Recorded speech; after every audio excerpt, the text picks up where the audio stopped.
You're going to have your Medicare Advantage plans, HMOs, PPOs, your ERISA type plans. All of these honestly could fall under, well, most of them could fall under one carrier. Like you could sign a contract hypothetically with Blue Cross, and you're going to sign an HMO contract, a Medicare Advantage contract, a PPO contract. You could have 6 to 10 contracts under Blue Cross.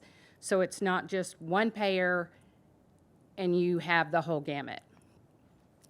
So who should I participate with? Obviously, you're going to look at your geographical area, but I always recommend looking at your major carriers, your Blues, your Aetnas, UHC, Cigna, Humana, your government programs like Medicare, TRICARE, and your state Medicaid programs. Now, if you are going out and you're going to open up a private practice, I think it's really important that you do your due diligence. Look at your local and regional carriers who encompasses the vast majority of the area that you're looking to practice in.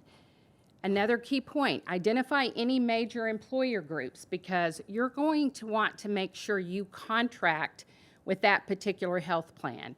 As an example, maybe it is an Amazon or a Boeing or Microsoft or the UAW, or maybe there's a new big Toyota factory. You're going to find out who supplies their health insurance to their employees, and you're going to kind of want to incorporate that into your practice if that's where you're located.